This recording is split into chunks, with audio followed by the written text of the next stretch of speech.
Hello नमस्कार everyone. तो आज पॉलिटी के सीरीज में हम बात करेंगे आज प्राइम मिनिस्टर के बारे में। हमने प्रेसिडेंट और वाइस प्रेसिडेंट को पहले कवर कर लिया है। तो आज का हमारा टॉपिक रहेगा पीएम ऑफ इंडिया। इसके बारे में देखते हैं हम क्या क्रूशियल पॉइंट है जिनको हमें ध्यान में रखना चाहिए था ताकि एग्ज़ाम में हमारी हेल्प हो। देखिए, प्राइम मिनिस्टर जो होता है वह हेड ऑफ गवर्नमेंट होता है और सिग्निफिकेंट एग्जीक्यूटिव एडमिनिस्ट्रेटिव में पार्लियामेंट्री पावर को एक्सरसाइज भी करता है। अगर मैं अपॉइंटमेंट की बात करूं तो प्राइम मिनिस्टर जो है वो अपॉइंट किया जाता है। जैसे कि आप सभी जानते हैं, प्रेसिडेंट उनको अपॉइंट करते हैं। And typically the leader of the party और कोalition विद द मेजॉरिटी, मतलब जिस पार्टी को मेजॉरिटी मिलती है लोकसभा में, उस पार्टी से प्राइम मिनिस्टर चुना जाते हैं।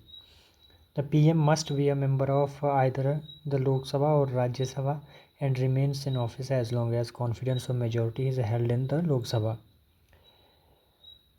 भारतीय सिस्टम जो है वो often terms prime ministerial government, जो हमारे भारतीय व्यवस्था है शासन की, उसको साधारण शब्दों में हम प्राइम मिनिस्ट्रियल गवर्नमेंट बोल देते हैं due to the central and commanding role of हमारे जो भी प्राइम मिनिस्टर होते हैं उनके कारण। अगर हम पावर एंड फंक्शंस की बात करें तो पहले तो हम देखेंगे इनके relation to councils of ministers recommends the names of ministers to president को ये रेकमेंड करते हैं कि इन बंदों को मिनिस्टर्स चुना जाना चाहिए, इनको ये पोर्टफोलियो दिए जाएंगे। उसके बाद जो है वो प्रेसिडेंट अपॉइंट करते हैं मिनिस्टर्स को, एलोकेट करते हैं एंड रिशफल करते हैं पोर्टफोलियोज़ को अमंग द मिनिस्टर्स, जैसा कि मैंने बताया। Can ask ministers to resign और advise the president to dismiss them in case of differences. अगर डिफरेंसेस क्रिएट होते हैं तो उस कारण में किसी मिनिस्टर से उसकी मिनिस्ट्री छीनी भी जा सकती है। Presides over meetings and influences decision of the councils. फिर guides, directs, controls and coordinates the activities of all ministers. If the prime ministers resigns the entire council of minister collapses creating a vacuum.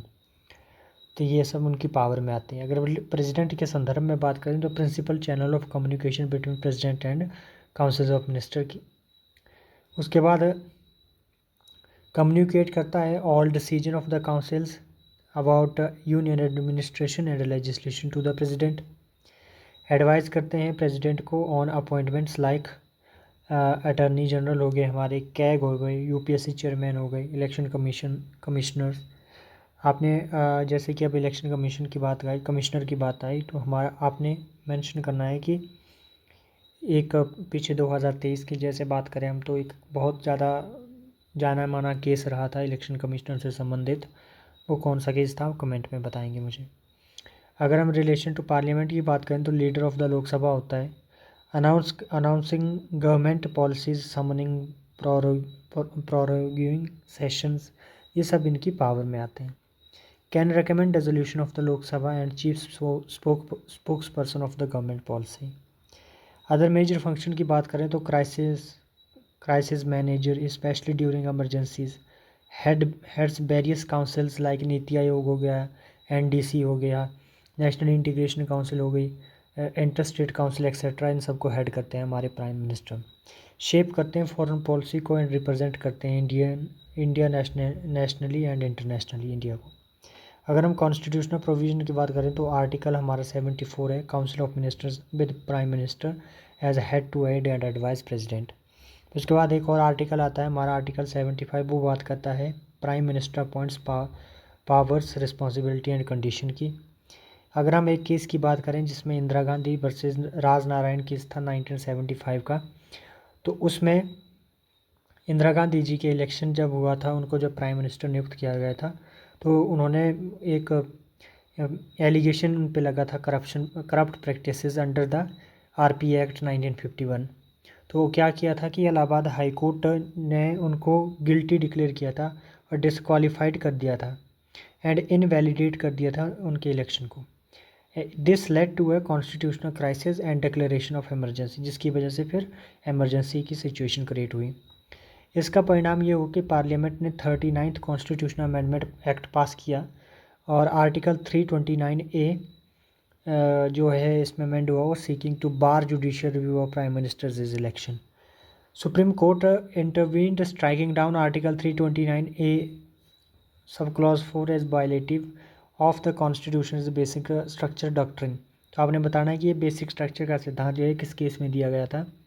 Specially the principles of the free and fair elections, judicial review and separation of powers. Court affirmed क्या court ने कि no constitutional amendment by parliament even in the context of PM's election can abrogate these fundamental features. इसके बाद ये हुआ कि supreme court ने reinstated Indira Gandhi's election since no major legal misconduct was proven. This case firmly established that even the Prime Minister is subject to judicial scrutiny and preserved the rule of law, the independence of the judiciary and the integrity of the electoral process in India। तो ये पूरा case था, आपको थोड़ा सा इसका idea होना चाहिए क्योंकि काफ़ी बार ऐसा बोला जाता है कि 1975 की इमरजेंसी को काफ़ी बार याद किया जाता है, तो आपको थोड़ा बहुत इसका बैकग्राउंड भी पता होना चाहिए। खास करके इसमें 2-3 चीज़ों का आपने ध्यान रखना है। एक तो इलाहाबाद हाई कोर्ट ने इसमें जो है वो श्रीमती इंदिरा गांधी जी को गिल्टी डिक्लेयर किया था और डिस्क्वालीफाई कर दिया था और इनवैलिडेट कर दिया गया था इलेक्शन को। तो इसमें सवाल पूछा जा सकता है ये कि किस हाई कोर्ट ने जजमेंट दी थी, तो ये एक इम्पॉर्टेंट होता है। फिर स्ट्राइक डाउन किया था आर्टिकल 329A सब क्लॉज 4 को, ये भी कई बार पूछ लिया जा सकता है आपसे, तो इसका थोड़ा बहुत आपको आइडिया होना ज़रूरी है। तो ये था आज का लेक्चर, कुछ ज़्यादा बड़ा तो नहीं था पर एक बेसिक अंडरस्टैंडिंग हमारे लिए ज़रूरी हो जाती है क्योंकि प्राइम मिनिस्टर जो हमारे वो कोर है एडमिनिस्ट्रेशन का, तो उसका हमारा बेसिक उसके बारे में हमें पता होना जो है बहुत इम्पॉर्टेंट हो जाता है, भले वो एग्ज़ामिनेशन की बात हो या ऐसे जनरल बात हो, बहुत ज़रूरी है। तो आज का ये लेक्चर यहीं पे ख़त्म होता है और बाकी मिलते हैं हम नेक्स्ट लेक्चर में। Thank you.